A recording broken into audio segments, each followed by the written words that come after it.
India TV, आपकी आवाज। हमारे जो श्रमिक बोर्ड है उसके सचिव अरुण जी, साथ साथ इस पूरे कार्यक्रम को और दिल्ली में निर्माण मजदूरों के वेलफेयर के लिए दिन रात काम कर रहे हर्षिल जी, हमारे अधिकारीगण जो श्रमिक विभाग और साथ साथ मजदूर बोर्ड के अलग अलग पदों पर विराजमान हैं, और सभी मजदूर साथियों को सबसे पहले तो मैं आप सबका यहाँ बहुत स्वागत करता हूँ और यहाँ आने के लिए आपका धन्यवाद भी करता हूँ। अभी 3 दिन पहले ही विश्व मजदूर दिवस मनाया गया। आज आप यहाँ पधारे हैं तो उस अवसर पर मैं आप सबको मजदूर दिवस की भी बहुत बहुत शुभकामनाएं देना चाहता हूँ। हमारे माननीय मुख्यमंत्री अरविंद केजरीवाल जी हमेशा एक शब्द यूज करते हैं कि ये मजदूर नहीं निर्माता है, इस देश का भाग्य विधाता है। उनके मार्गदर्शन में बाबा साहब अंबेडकर जी द्वारा देखा गया सपना, जिसके लिए उन्होंने संविधान बनाया कि सबसे निचले पायदान पर खड़े लोगों को, जिनको कुदरत ने कम दिया हो, उनको सरकार ज्यादा दे, ऐसा कायदा चलाना, ऐसी योजनाएं चलाना, इस तरह की व्यवस्था चलाना कि जिनको किसी भी कारण से कुदरत ने कम दिया, उनको सरकार 4 कदम आगे बढ़ के ज्यादा करे, उनको सरकार ज्यादा दे। वैसी योजनाएं मुख्यमंत्री अरविंद केजरीवाल जी बाबा साहब के नक्शे कदम पे चलते हुए, उनके बनाए संविधान को आगे बढ़ाते हुए, और साथ साथ शहीद आजम भगत सिंह जी को, जिस सपने को देख के भगत सिंह जी जैसे लोगों ने 22-22, 33 साल के लड़के फांसी पे झूल गए थे, उन्होंने कुर्बानी दी थी, उस जज्बे को आगे बढ़ाते हुए आज अरविंद केजरीवाल जी की सरकार काम कर रही है। और आज उसी दिशा में एक बहुत महत्वपूर्ण फैसला ये लिया है कि दिल्ली में निर्माण स्थलों पर काम करने वाले मजदूरों को आने जाने इतनी मिलनी है 15, 16, 17 हजार जो भी आज है। और प्राइवेट सेक्टर में भी जो बहुत अच्छे प्राइवेट सेक्टर के लोग हैं वो भी पूरी मजदूरी देते हैं। जो थोड़े से कम हैं वो कम करते हैं, फिर उनके ऊपर पुश मारते हैं, आप जैसा कोई लोग कंप्लेंट करता है, फिर हम डंडा चलाते हैं तो फिर मजदूरी मिलने लगती है। तो पर अधिकार तो है और उस अधिकार पे आप लड़ तो सकते हो, लड़के खड़े होते हो तो फिर हम और सरकार और आप मिलके सब मिलके दिला तो देते हैं। तो ये भी दिल्ली में ही हो रहा है, कहीं और नहीं हो रहा। निर्माण मजदूर श्रमिक के लिए पैसा खूब आता है। मैं 2013 में जब पहली बार, याद है 49 दिन की सरकार बनाई थी आप लोगों ने, 49 दिन की सरकार में जब मैंने बजट देखा तो पता चला उस वक्त 1600 करोड़ रुपए होता था, कि निर्माण मजदूरों का 1600 करोड़ रुपए इकट्ठा हो गया। अब वो तो थोड़े दिन की सरकार बनी थी, मेरे पास एक फाइल आई, बोले जी ये मजदूरों के लिए पैसा है, मैं क्या कर रहे हो इसमें? तो कोई योजना तो थी, कागज पे तो लिखने के लिए बना रखी थी बहुत सारी। मैं कितने मजदूरों को फायदा मिला जी? 100 को इस योजना का मिला, 50 को इसका फायदा मिला, 200 का इसका मिला। मैंने कहा ये क्या हुआ? बोले जी 10 लाख इसमें गए, 2 लाख इसमें गए, 3 लाख इसमें गए। मैं 1600 करोड़ रुपए तो बहुत बड़ा होता है, कम क्यों मिल रहा है? बोले जी मजदूर अप्लाई नहीं करते। फिर मैंने पूछा कितने रजिस्टर्ड हैं, तो उस वक्त 50,000 मजदूर रजिस्टर्ड थे कुल मिला के 2013 में। और मैंने कहा कि पिछले 4-5 साल में कहां खर्च हुआ, आगे क्या क्या योजना है? तो खर्च होने में जो योजनाएं थी वो यही थी कि जी एक बड़ा गेस्ट हाउस बनाएंगे मजदूरों की ट्रेनिंग का, 50 करोड़ रुपए खर्च करके।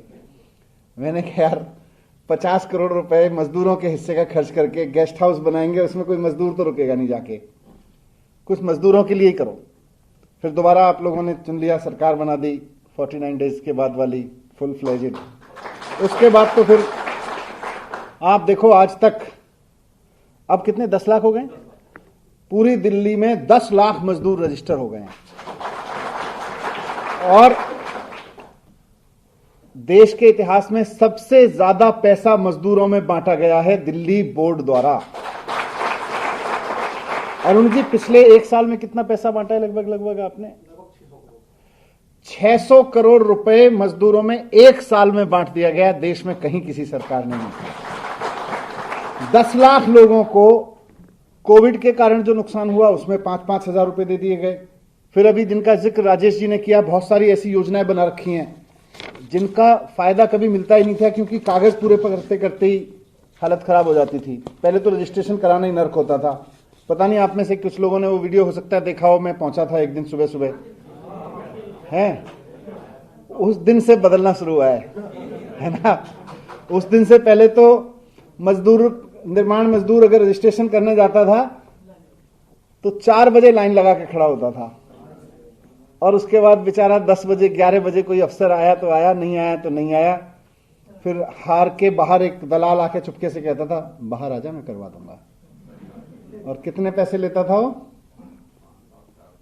500 400 1000 रुपए तक लेता था, और वो करवा देता था। 2-2 हजार तक लेता था, 2-2 हजार रुपए तक लेके वो करवाता था। लेकिन उस दिन जब मैं जाके, सच में दिल दुखा मेरा कि यार 4:30 बजे किसी मजदूर को बुला लो और दिन भर उसका काम ना हो, और फिर 2000 रुपए में रिश्वत देके वो काम कराए रजिस्ट्रेशन के लिए, और बाकी तो पूछो ही मत क्या होता है। तो उस दिन के बाद से फिर चीजें सुधारी। हमारी टीम बहुत शानदार बन गई है बोर्ड में।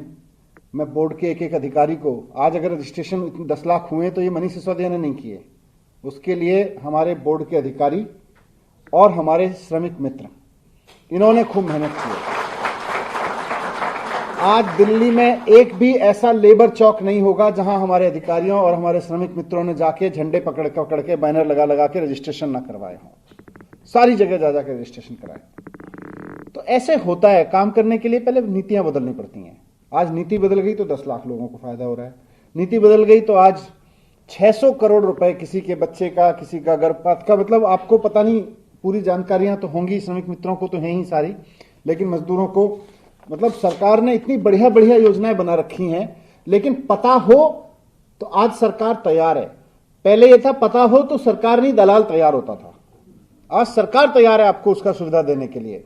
बच्चे के जन्म पे लाभ मिलता है 30,000 रुपए का, पहले 2 बच्चों पे। गर्भपात अगर गलती से किसी कुछ हो जाए, मिसहैपनिंग हो जाए किसी के परिवार में महिला को, तो उसमें 3,000 रुपए की तुरंत सहायता मिलती है। वृद्धावस्था पेंशन मिलती है। शिक्षा सहायता बच्चों की 500 रुपए से लेकर 5,000 तक अलग अलग कैटेगरी में मिलती है। शादी के लिए लाभ मिलता है। मकान अगर खरीद रहे हो, निर्माण कर रहे हो, उसके लिए मिलता है। अगर गलती से विकलांग हो गए किसी कारणवश, उसमें सहायता मिलती है। अगर स्थायी विकलांगता आ गई तो मिलती है। काम से जुड़े हुए औजार खरीदना चाहते हो, उसके लिए भी 20,000 रुपए तक की सहायता मिलती है। अंतिम संस्कार, अगर किसी का डेथ हो जाए तो अंतिम संस्कार के लिए भी 10,000 रुपए की सहायता मिलती है। मजदूर के मृत्यु पे अलग अलग 2 लाख रुपए तक की, 1 लाख 2 लाख रुपए की सहायता मिलती है। मेडिकल खर्चे के लिए मिलती है। परिवार के लिए, जैसा राजेश जी ने बताया, पेंशन मिलती है।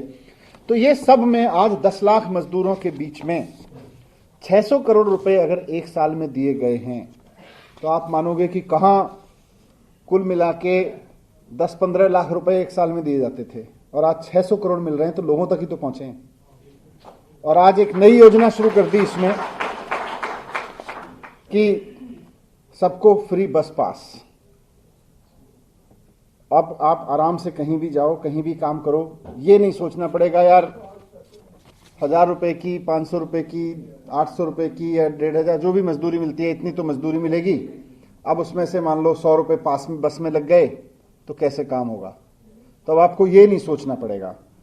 आप आराम से मेहनत करें, अपना परिवार चलाएं, और इससे जो पैसा बचेगा दारू में मत खर्च करना,